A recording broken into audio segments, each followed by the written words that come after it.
Welcome to the Secret Sauce of Outsourcing podcast that's dedicated to making you better at outsourcing to the Philippines. This is episode 411, promoting a manager from within your team. So I always get people telling me, oh, I want to hire a project manager for this and have them hire these people and have them manage. And that's fine. It's hard. I'll just be honest. It's hard to do that. It's hard to do that in the Philippines. Not that you can't do it, but like I talked about a couple episodes ago, you have to gain their trust. And if you don't gain their trust, then them managing a team is just it's not likely to be effective.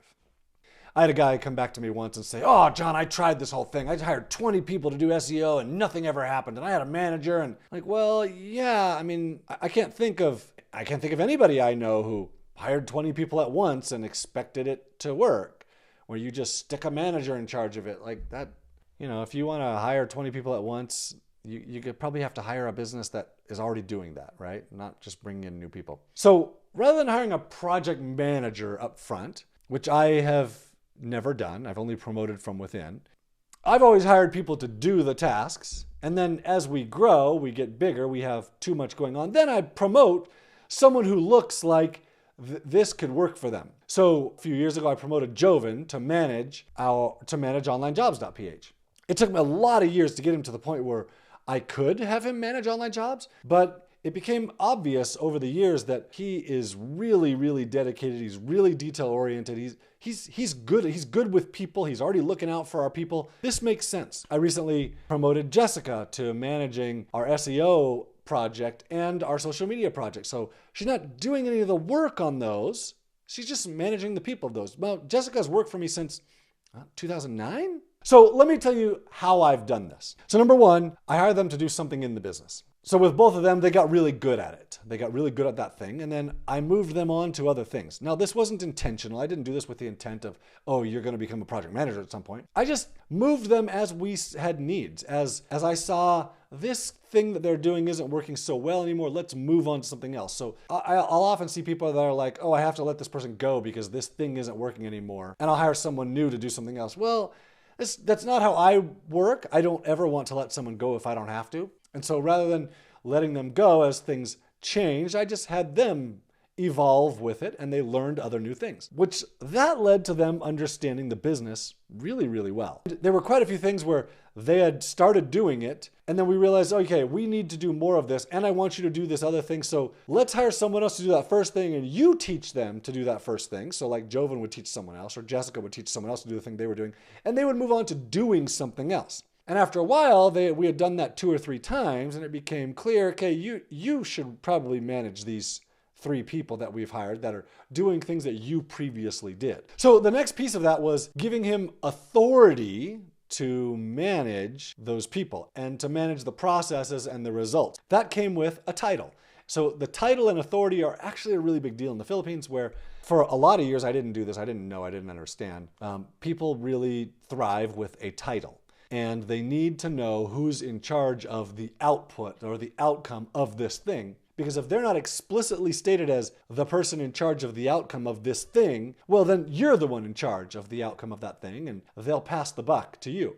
But when they're in charge, which is what I did with Joven and with Jessica, I made them in charge of, like, if social media is not working, that's your fault, right? And I didn't say it in those terms, but it's on you to make sure this works. So like when we make a post, that post better be good and it better be helpful to the business because that's on you to say, is the quality there?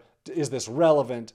That's not on me. That was a really big deal, giving them authority and a title. Also to help them with this, I added a QA person to our team where this QA person also has authority to tell anybody they're doing their quality assurance work for, say, hey, there's a problem here. And the QA person does that. Sometimes he'll say, hey, this is not a good topic. Actually, just recently, I sent a topic to my team and they wrote a blog post about it because I had sent it to them. And the QA guy said, no, this is bad. Like, not that the blog post is bad, but the topic is bad for this and this and this reason. It was really good to see. So even though I have managers over that thing, he was still able to step in and help improve the process with. And he's willing to do that because he trusts me.